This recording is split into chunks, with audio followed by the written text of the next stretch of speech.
Sometimes in the grocery store parking lot, some jerk will park so close to your car that you can't open your driver's side door all the way. The lines are clearly marked. The distances are carefully measured to prevent exactly this thing from happening. Therefore, who's to say who's really at fault when their car gets dented and, scratched to high hell? If the ice cream is melting and RuPaul's Drag Race is on in like 15 minutes, no one's gonna wait around for that jerk face to come back so you can remind them how parking spaces actually fucking work. So we've established decent human beings know how to judge distances between parked cars. But what about distances between notes? You'll be happy to know it's a lot less arbitrary than some people tend to treat their parking spots.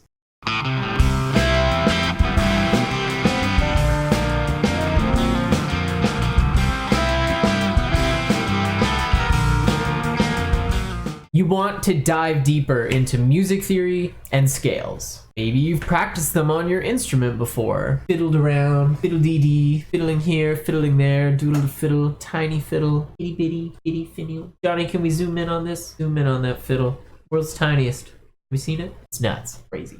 So I'm sure you know there's a lot of notes and patterns and key signatures and all kinds of crazy crap to try and remember. Sometimes you only want to take a little peek, open that door up just a tiny little crack. Sometimes you only want to take a peek at some ideas or concepts and the door gets blown wide open by information overload. So when you first figure out scales, it can seem kind of all over the map, maybe even a bit random if you don't know what's going on. Sorry, just got a message from Justine. Hamilton is fuck text. It says, OMFG, everyone on this bus is drunk. It's the Barton, so Barton represent. Everyone has bags or cases of beer, and they're openly drinking them. This is incredible play-by-play of daily life on a Sunday afternoon, just in case you want to get a little behind the scenes. When you first start trying to figure out scales, it can seem all over the map and maybe even kind of random if you don't really know what's going on. Go from one scale to another, notes are changing, some will have sharps, some will have flats, some won't.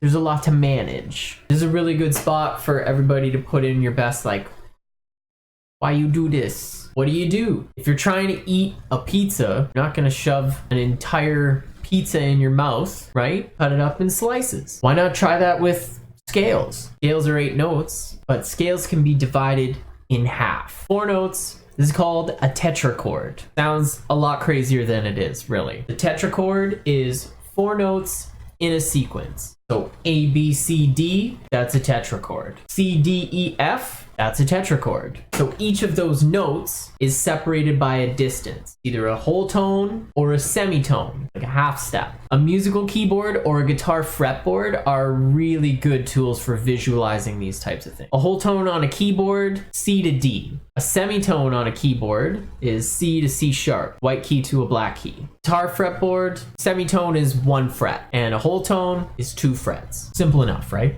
Now, a lot of people get tripped up on which ones have sharps, which ones have flats, what keys, what this, what that. Instead of trying to remember all of the things that get changed, there's only 2 that don't. B to C is a semitone, and E to F is a semitone. Those guys don't have any sharps or flats. That's the only ones. Tetrachords are based on a series of notes moving in either tones or semitones. Examining these tetrachords and what pattern of tones and semitones they have is a really useful tool for identifying them, seeing how they tick. It's essential for ear training, recognizing the different sounds of a scale. So if we look at this, tetrachord is C, D, E, F.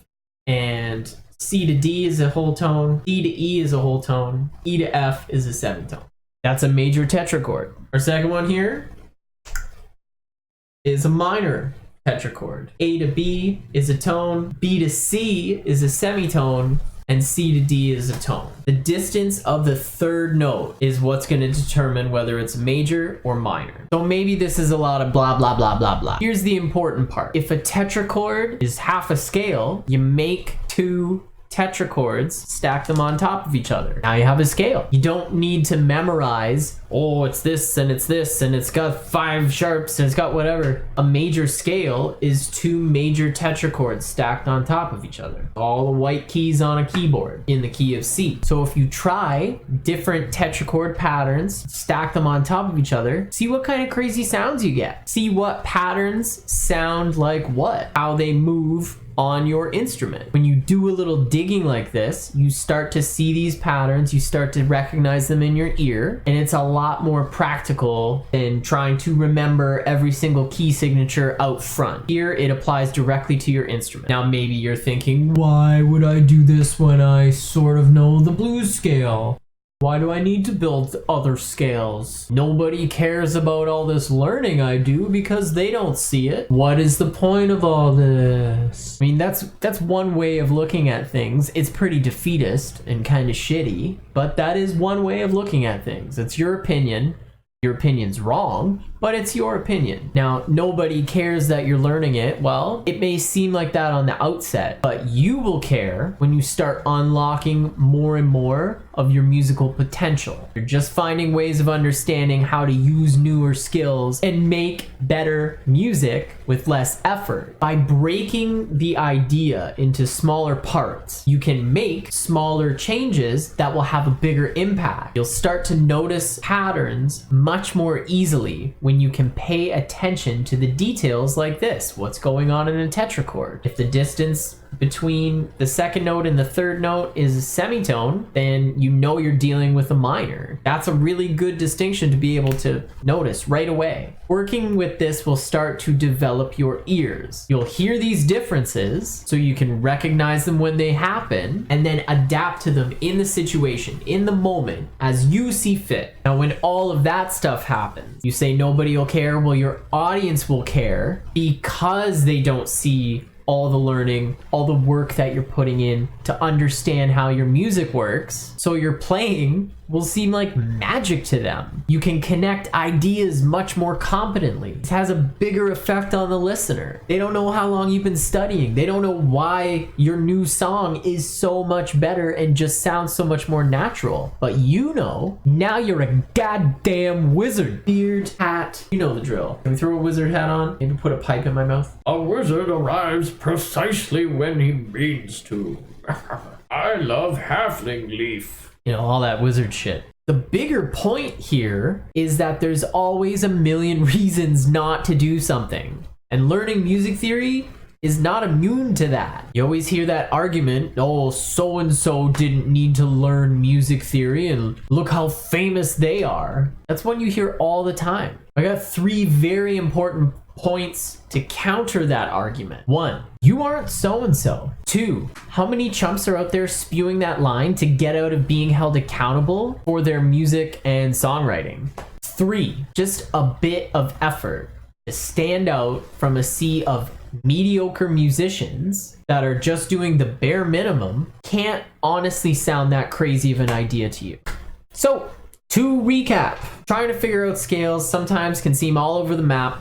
There's a lot of things to keep track of when you're worrying about key signatures and sharps and flats and all kinds of crazy stuff. Scales can be divided into halves. These are called tetrachords, 4 notes in a sequence. Each note is separated by a distance of a whole tone, which is 2 frets on a guitar, or a semitone, 1 fret on a guitar, or a white key to a black key. The notes B to C and E to F are the only semitone steps that don't have a sharp or a flat. Remember that. Tetrachords are really useful in identifying scales and seeing how they work because you can break them into smaller parts. The distance of the third note will determine whether that is a major or a minor. Try choosing a pattern of semitones and tones, making your own tetrachords, and stacking them on top of each other. See what crazy crap you can come up with. Breaking ideas into smaller parts to understand them, get a grasp,